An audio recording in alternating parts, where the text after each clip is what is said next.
Hello, everybody. I hope that you all can hear me. Um, let's see. That you all can hear. Okay, so I can hear myself. I am so sorry about that. It took me, let's see, 45 minutes to figure out what the heck was going on with my sound, but thanks to the magic of Google and YouTube and Microsoft Edge, I was able to figure out that my microphone was not on. So, welcome to the show. Um, we're gonna still continue on. So let's get this started. I'm gonna put up my links as I'm speaking because again, they were all lost the first time. So, let's see.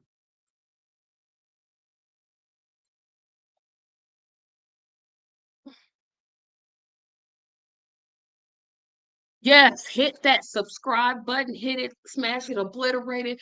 We are at 422. That means we are 78 away from 578. This can be done. Smash that, obliterate that, destroy that subscribe button. Subscribing is literally free, doesn't cost you a thing. Also, when you hit the hit the subscribe button. Make sure you hit the notification button to know when I go live. Let's see. Next, support me on Patreon. Patreon support helps me to get lights, and as you can tell, I desperately need lights. I am down to one light, and so your $2 per month really, really, really helps. And finally, we're gonna put up the last link here.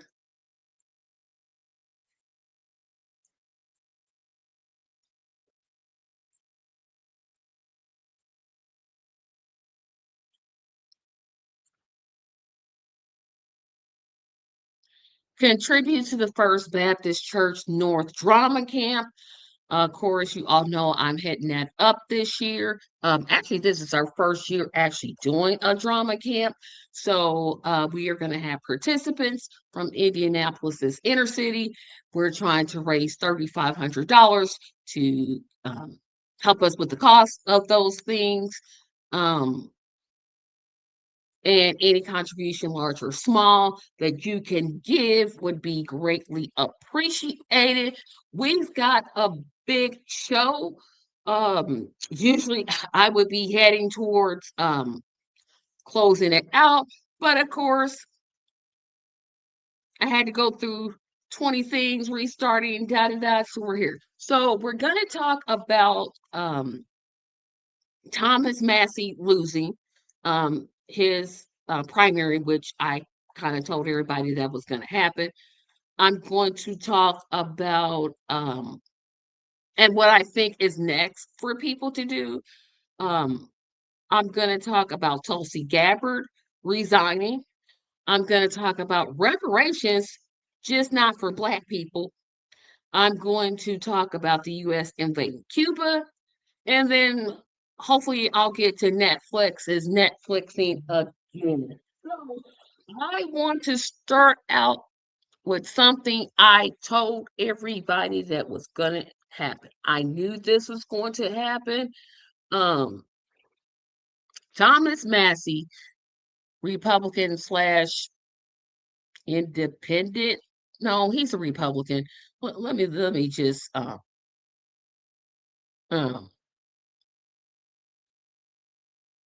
just put it that way. He lost, let's see. I'm trying to figure out where his race is, but they're giving me the whole state and I only want Kentucky's fourth district. Um,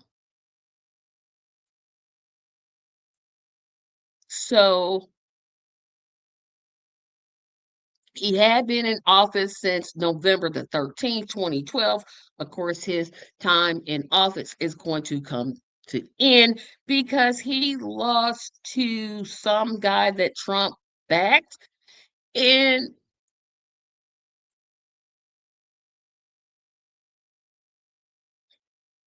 Yes, that was the only good news. I'm sorry, my back is itchy. That was the only good news that came out of Kentucky, that Charles Booker did win, and hopefully Kentucky gets its act together and destroys um Andy Barr. Um, although I'm looking at the votes that Andy Barr got, I think that's who he's going up against. Um,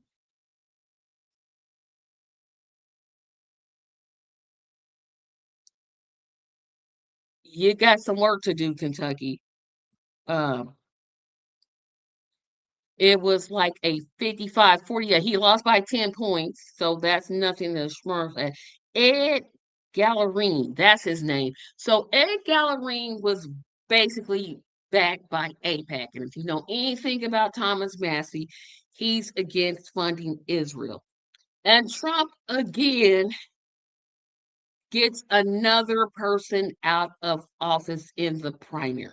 And this is where, because I'm going to draw the contrast of what I think can happen, or what I do think should happen. But Trump had made it his mission to get Massey out of office.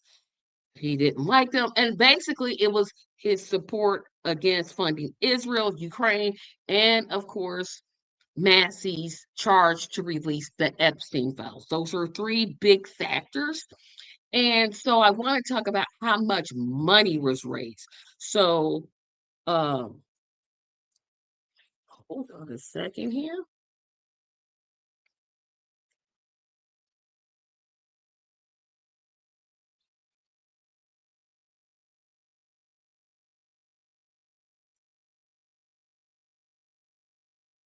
Okay, so um, this is one of the most expensive primaries that took place. No, it's the most expensive. Let me stop. It is the most expensive. Let's see. Thomas Massey election had become something far larger than Kentucky's congressional race, with more than $25 million in spending. Um,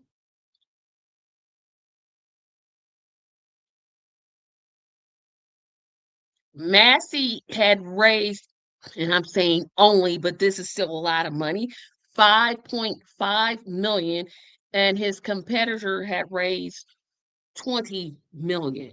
And again, that came mostly from APAC. APAC, unfortunately, is winning a lot of these primary races where they're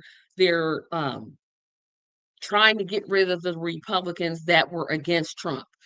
And they're doing a really good job. They're giving to Democrats too, but um,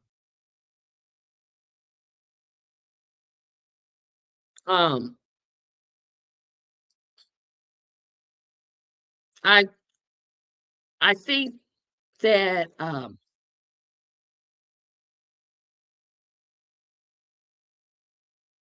another thing that kind of hindered him, he raised 2.5 in the first quarter, but when you look at a race, especially in a primary, you have to look at like all four quarters. And if that money is lagging in that last quarter where that push is gonna happen, um, that's where the difference is. So for example, um,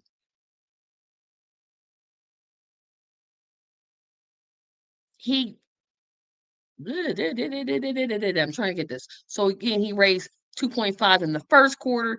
Gillarine raised more than 2 million, including 1.2 from the fourth quarter of 2025, approximately 1.5 $1.15 million in the first quarter. His campaign spent about 1.3 billion, a fraction of what outside groups. And that's where we're getting to.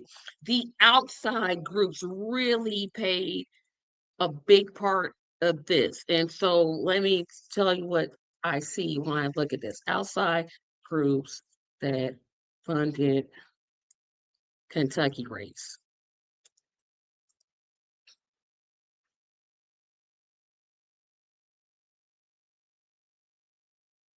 And you look at this and you start saying, well, he only spent 1.2 million, but there were PACs that were created on his behalf, right? So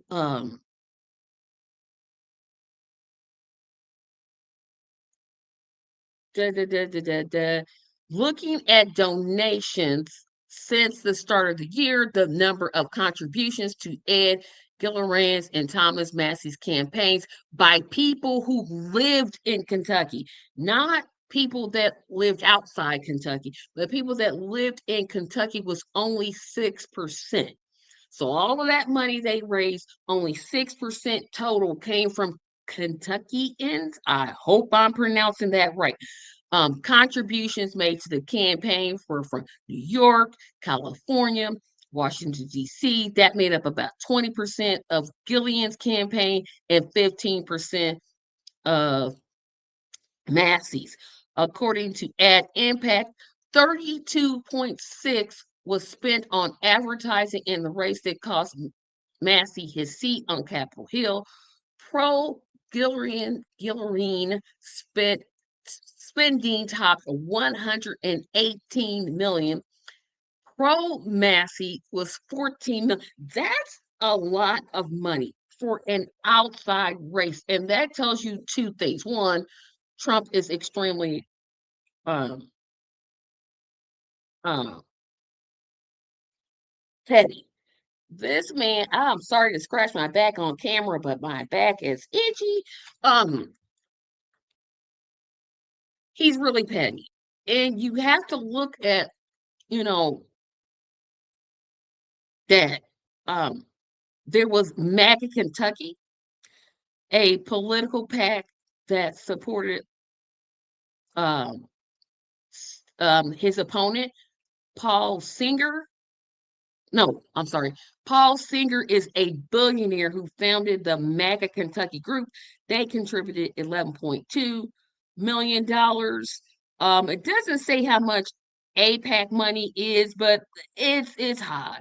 Um, and so you have to look at who there's a couple ways to do this. So who won the Democrat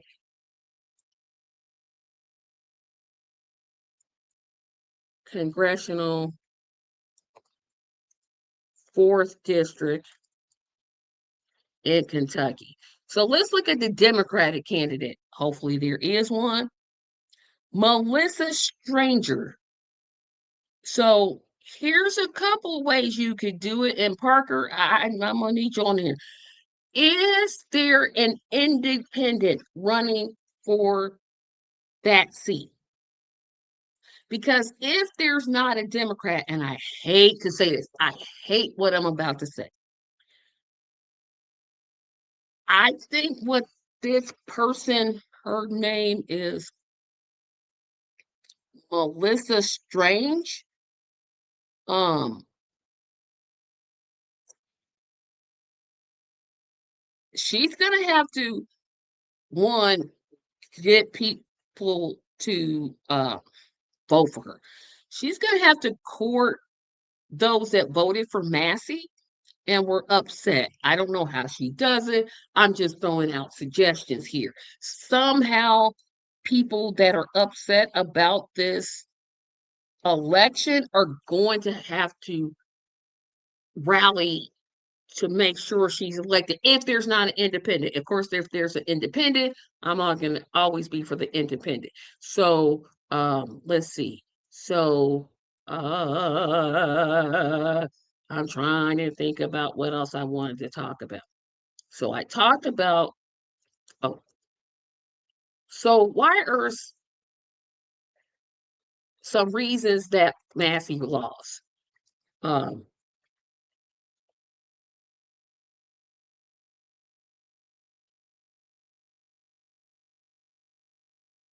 and well, look at it. Again, Trump got another, he endorsed this Ed person, um, Ed Gallerine, um, who says he's gonna be just all up Trump's Yahoo. Um,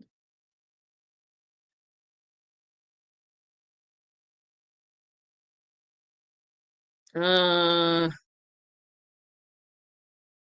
so we're trying to get to, well, they're not giving me what I want. So let's go down here.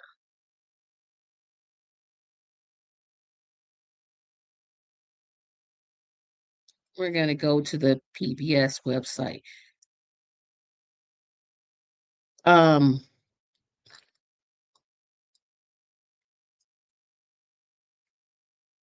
because I think this shows a whole lot here. Um, I'm just trying to look for reasons. Um,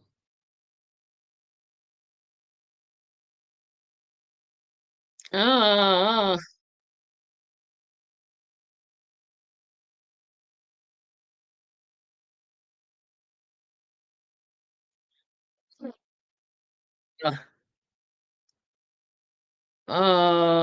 da da da da da.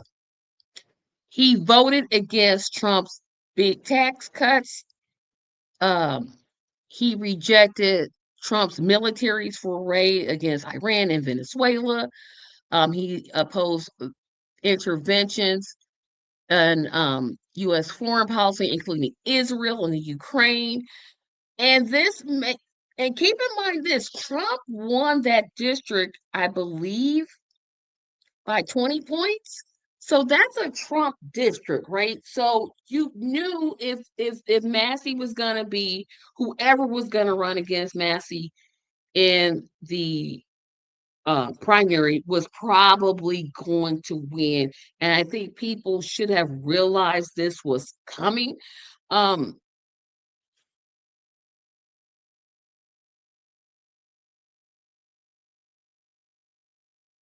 yes, prior to this, Jamal Bowman's primary loss was the most expensive congressional primary race.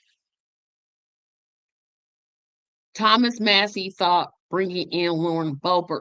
Please say that's not true. Please say he did not bring her in. No, he did. He couldn't have. He couldn't have. He couldn't have. He couldn't have. Yeah, I'm taking my back scratcher. Just pardon me, because this one little spot on my back is just about to make me punch somebody. Oh, um, that can't be true. Please, Parker, tell me that's not true. Um,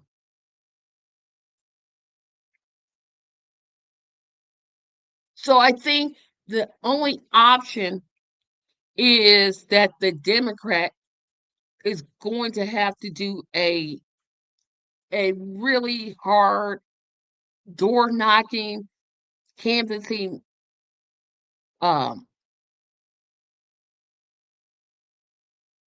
campaign. Um, Also surprising to me, I thought Daniel Cameron would win, but he got destroyed by Andy Barr. He got he only got 31% of the votes. And that's to replace Mitch McConnell, who finally is retiring after 1,000 years. Um,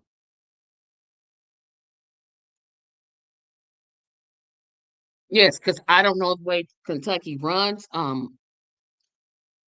Because now it's on to the general, and you got, let's see, this is May. Well, let's just say it's June. So you got June, July, August, September, October. You got 5 months to turn this seat blue. You better figure out a way to do it, or Trump's going to win yet again. And we know what his play is. His play is he does not want to be impeached. If Democrats win control of the House, he will be impeached. Nobody's listening to Hakeem Jeffries. Nobody's paying attention to Hakeem Jeffries. We all know it's going to come if the Democrats win the House. Um, let's see. And so like I said, I called this pretty much um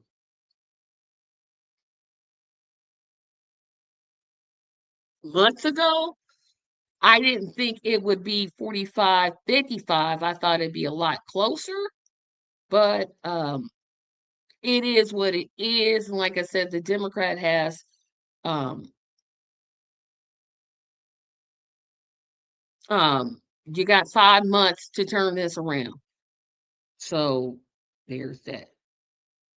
Trump endorsed Barr 2 weeks ago, and that's when he locked up the nomination. Because I thought, isn't Cameron the son-in-law of Mitch McConnell? Wait a minute. Hold on a second.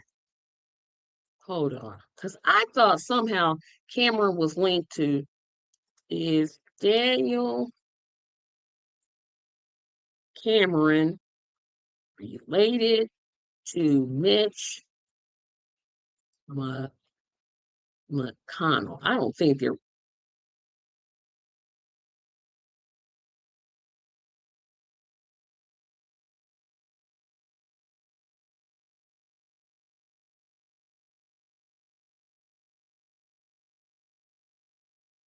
Okay, so while they are not family, which they can't be, they are closely political and professional relationship. Okay, so but I thought he was married to his daughter and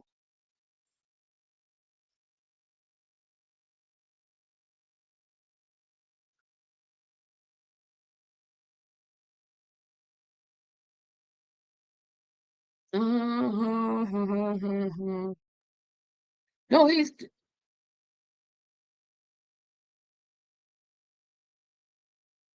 Mackenzie Evans. Well, that's obviously not McConnell. I thought for some reason he was married to Mitch McConnell's daughter. Yeah, thank you, Parker, because I literally thought, oh, he was his son-in-law. No, so I had it all wrong. Um, Moving on to the next subject.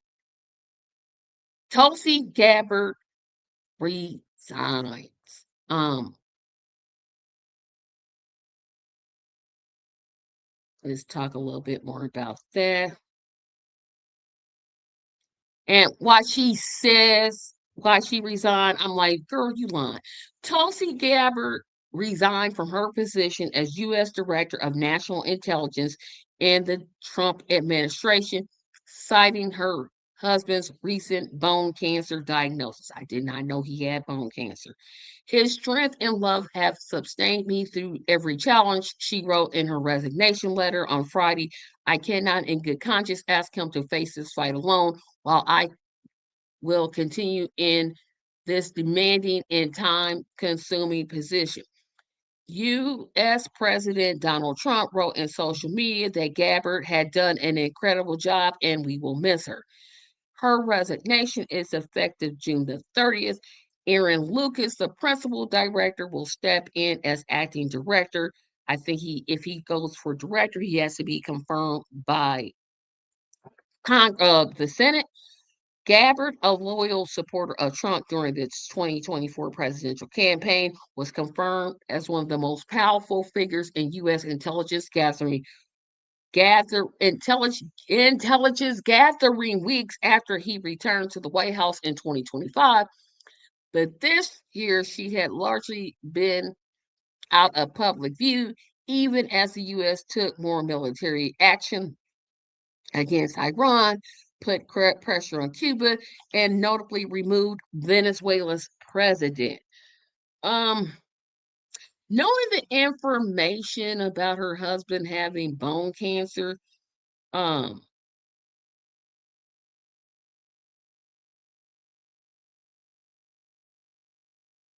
hey Nelson, how are you? They need to begin letting people know if they want to defeat the oligarchy, we need to follow the money and vote against big investors. Absolutely. Um, Not knowing that about her husband, um, that's kind of tragic. That is tragic. That's not kind of tragic. That is tragic. That may be legitimate. I did not realize that her husband had bone cancer. So, well, wishes to him. Uh, but I wonder, is there more to it?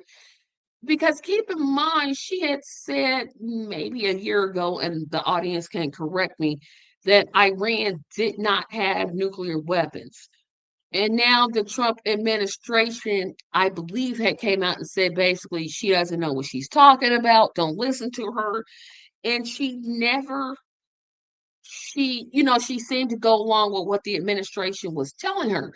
And so I wonder, is her resignation um um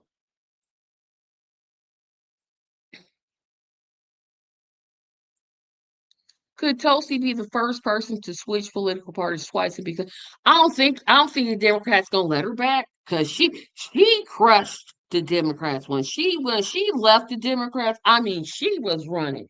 She was running. Sorry guys, but my back is just this one little spot is just itchy. Um, they won't take her back. I don't think. I could be wrong. I'm always wrong. It could be something I'm wrong about. Um, I wonder why now? And I don't even know. Hold on. She's married to Abraham Williams. I don't know who that is.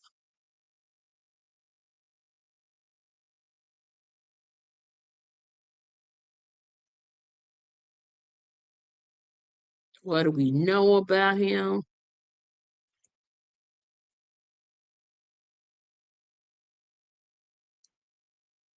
Oh, he's a cinematographer.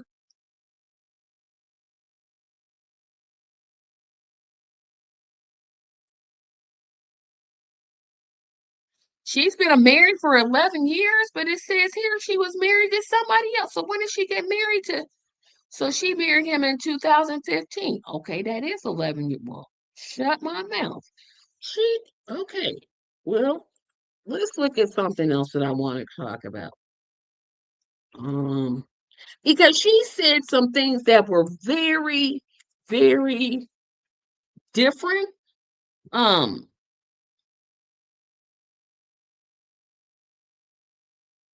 she had some, um, I don't know how you can say it. Um, how can I say this? How can I say this where it makes sense? Um,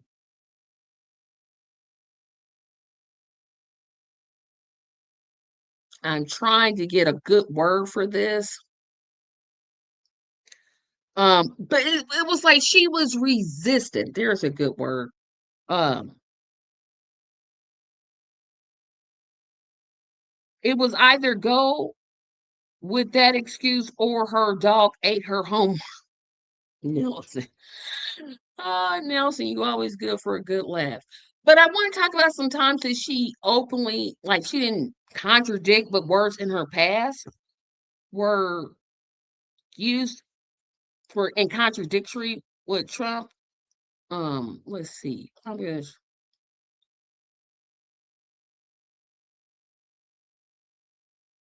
Yeah, so it says, and I'm reading from The Guardian, so I'm just going to read this portion.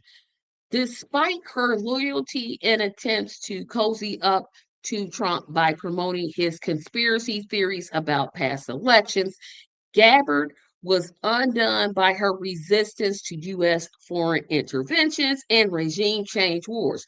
She repeatedly drew Trump's anger for her handling of intelligence around Iran's nuclear program. Remember, she said they didn't have any weapons, they weren't capable of producing them. Last June, when Trump supported Israel's surprise attack against Tehran before Washington briefly joined the 12-day war by bombing several Iran nuclear facilities, he pressured Gabbard to change her assessment of how close Iran was close to producing a bomb. Also, in January, as Trump's national security team finalized its plan to depose and abduct Venezuela's president, Nicolas Maduro, and bring him to New York for to stand trial. Gabbard was excluded from the planning, reportedly because of her past opposition to U.S. operations aimed at regime change. Around that time, Gabbard posted photos on Instagram of herself practicing yoga on a beach in Hawaii, where she lived before moving to Washington, D.C. And it said, my heart is filled with gratitude. By February, Trump had launched a new U.S. Israel war against Iran. Gabbard was still largely sidelined from most senior from blah, blah, blah. By late February, when Trump launched a new U.S. Israeli war against Iran, Gabbard was still largely sidelined by the most senior levels of American policymaking that would normally include someone in her role. So this isn't surprising.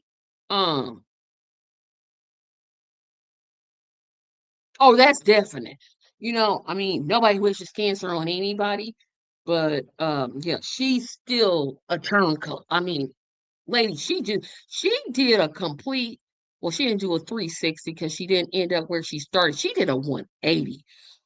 So I wanted to briefly talk about that. Um, I want to spend some time on my next subject because when I heard this, I couldn't believe it. And um I'm going to read this article just so I can make.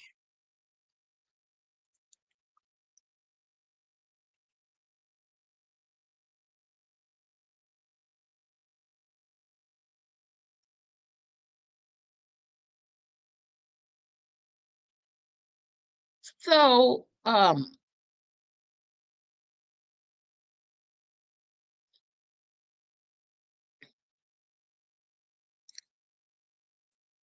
Trump, in this argument for reparations for the descendants of Africans that were illegally enslaved and their descendants, we always hear, oh, you can't pay for it. We don't have the money. Where we're going to get the money at?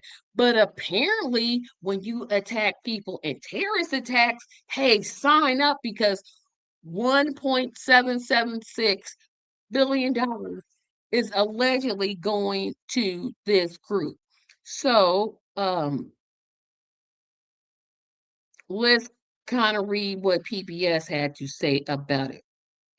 The Trump administration on Monday announced the creation of a 1.7 billion fund to compensate allies of the Republican president who believed they were mistreated by the Biden administration under the Justice Department. The anti-weaponization fund was announced by the Justice Department as a part of a deal to resolve President Trump's lawsuit, which I'll talk about here in a moment, against the IRS over leaked tax returns. Acting Attorney General Todd Blanche said in announcing the fund in a statement that it was lawful to process for victims of lawfare and weaponization to be heard and seek redress. Democrats and government watchdog groups immediately pledged to fight what they called a corrupt and unprecedented resolution, warning that the arrangement would unjustly enrich people close to the president with taxpayer dollars and open the door to merciless claims of political persecution. Trump's lawyers disclosed the dismissal of the case in filing Trump's lawyers disclosed the dismissal of the case in a filing Monday in federal court in Florida, where the president sued earlier this year. The fund would represent not only a highly unorthodox resolution, but also further demonstration of the administration's eagerness to award allies who, before Trump came to power, were investigated and, in some cases, charged and convicted. Most notably, the president, on his first day back in office, pardoned or commuted the census of supporters who raided the U.S. Capitol January 6, 2021. His U.S. Department since then has approved payouts to supporters entangled in the Trump Russia investigation and investigated and persecuted or prosecuted some perceived adversaries. I I'm not shocked. Um, this is the result of Trump's lawsuit. So apparently, the IRS released his tax return. So the IRS released his tax return without his permission. Now, keep in mind this: nearly every president, well, no, every president since I would say Reagan has always released their own tax return. But for some reason, Trump never wanted to release his. Of course, you know you got to file taxes. Um, so the IRS released them, and that's against the law. So that's where the money comes from. Trump was going to sue, but the IRS came with this settlement. Um, it's amazing to me that it's not amazing to me. I'm not surprised. Um, but I'm upset, if that makes sense.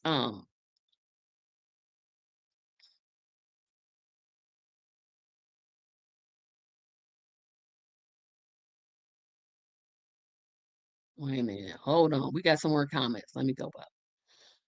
I remember the beginning of stages of Tulsi switch from the right beginning with not voting to impeach Trump and then later promoting conspiracies. Yep, she sure did. I think the first Republican she officially endorsed and ratified was Herschel Walker in 2022. This is in the House. Allow them to do this corporate payoff, then sue to overturn in court after South Carolina approves it. Anyway, sue for reparations for ADOS. That's what I'm saying. Um,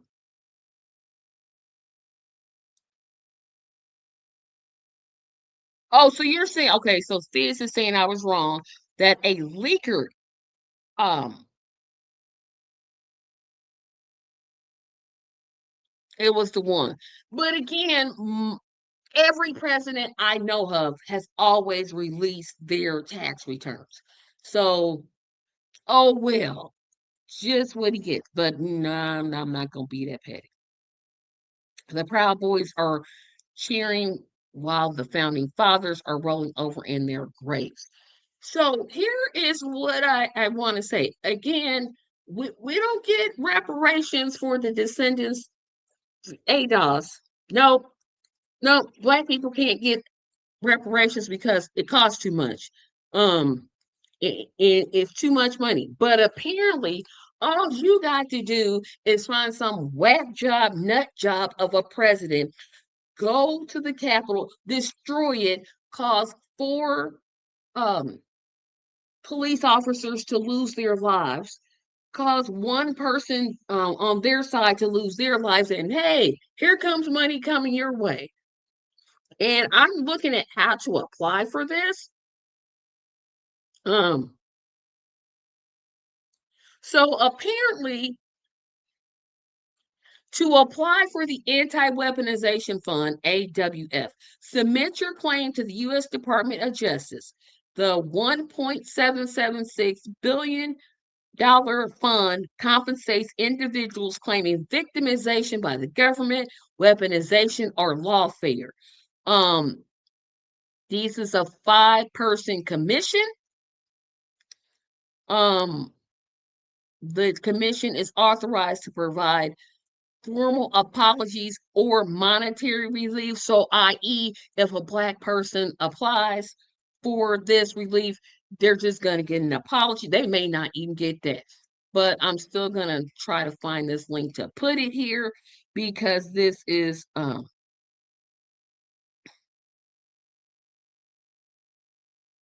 there's no link to, and who's appoint? Okay, so I said, well, who's appointing this person? So this will be appointed the five members will be appointed by the Attorney General.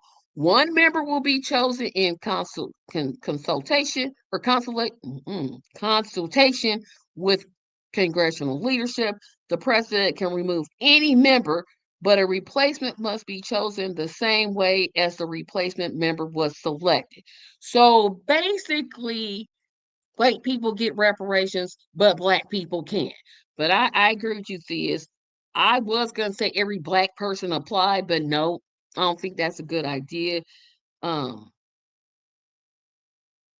Sue in court, that's probably the best option.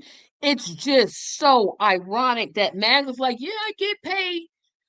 Who gets paid for unlawlessness? Who's out here getting checks for being unlawful? I'm just like, oh goodness, we got 2 more years of this mess, y'all. I can't take it. I'm almost, um, and I forgot about this, and the cherry on top, there's a stipulation in the contract that Trump and his family cannot ever be audited by the IRS. But guess what? I can, you can, but apparently he can't. I I hate to say this, and I know people gonna jump at me in the comments. Almost like I could take 2 years of JD Vance because I know he has no shot at 2028. I can't with Trump no more. I cannot. I'm just like, how far will this man go? It's like there's no depth. There's no there's no anything. It's just like, oh my gosh. I cannot. I cannot take anymore. I just can't. And the fact that you're taking away voters' rights, you're taking away, you're redrawing districts, you're gerrymandering all over the place. The Supreme Court votes against, well, no, let me backtrack. The Virginia Supreme Court voted against that, but they chose not to take it to the Supreme Court. I don't know why. Um, you're doing all of these things. You're invading Cuba. I won't have time to get into that tonight, but I'll pick it up next week. You're invading Cuba. You remove um or you want to invade Cuba. You're going into war with a country that wasn't even warring against us, but because Israel said so, you just jumped and said, okay, we'll just do it. You removed Venezuela's president. You're trying to bring up Castro on charges that happened apparently in international war. Like how I don't know how much more I can take you. I literally don't know how much more I can take.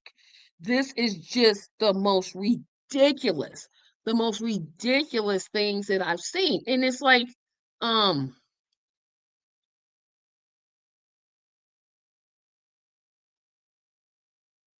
it, I just can't. Y'all talk me off my ledge. Talk me off of my ledge, please, because I don't know how much more I can take. I was gonna talk about Netflixing.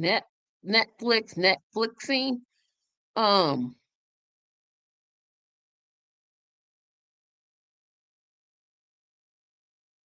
uh, uh, but I'm just so mad that I had to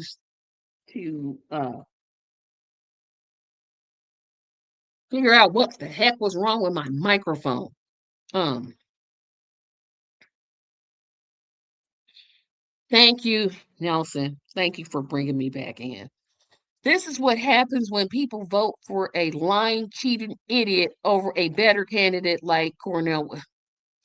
I think about what it would have been like if a third party candidate ran for and won the presidency. Well, one, I know it'd be taken to court because the two-party system is evil and destructive. They would have spent millions, perhaps billions of dollars fighting this in court.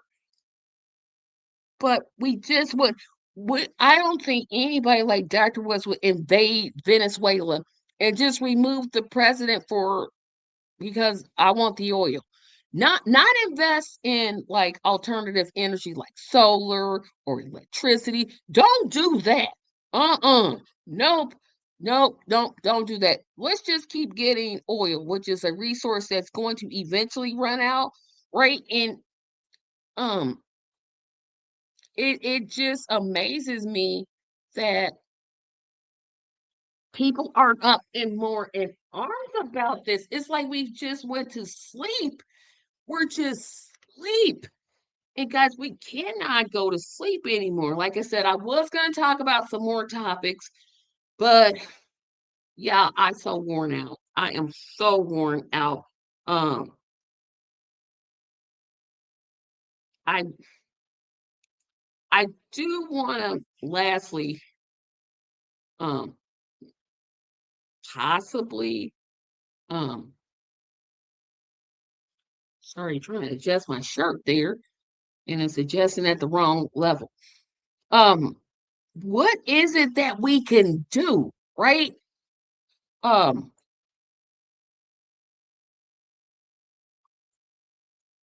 exactly.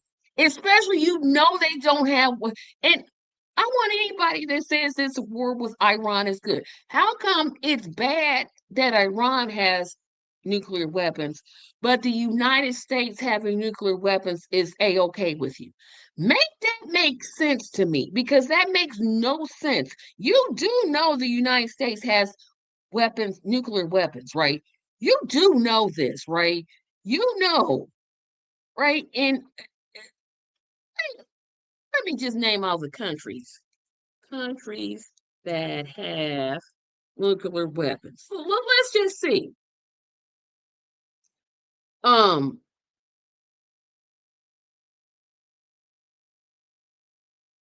so we have India, Pakistan, North Korea, um, Russia, Israel, the UK, France, China, um,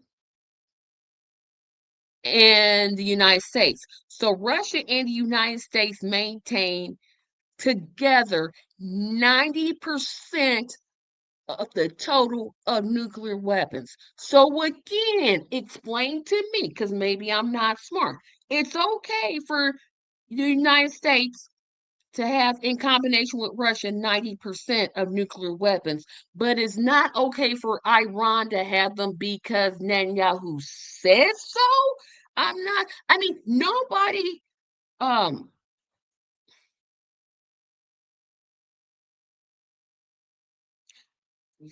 you ain't lying.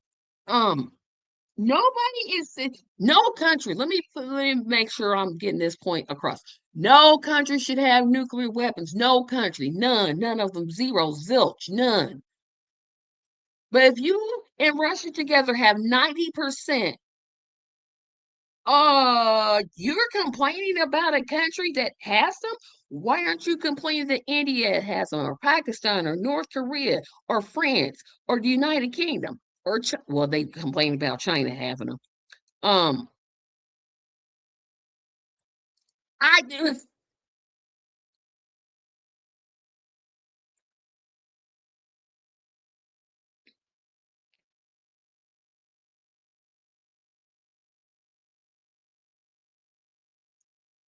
I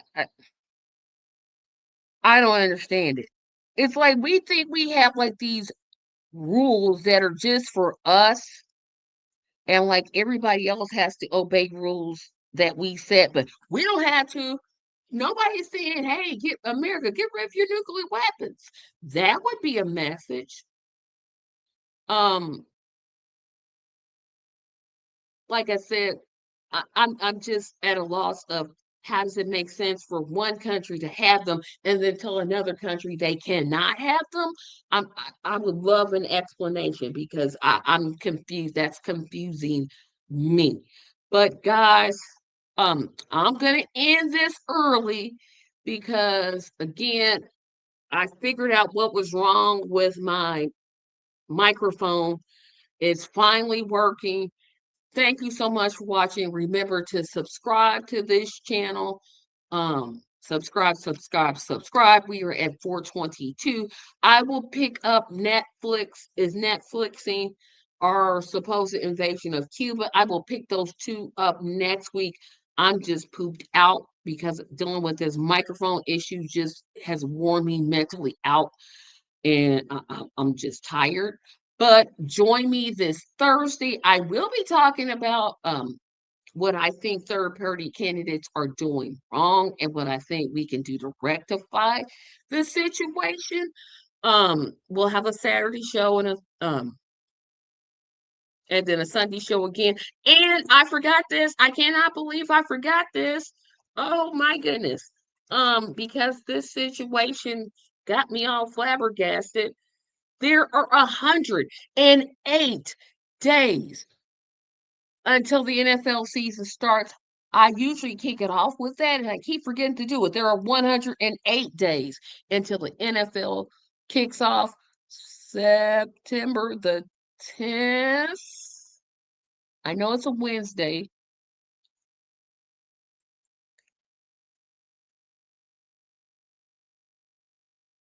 Nope, September the 9th.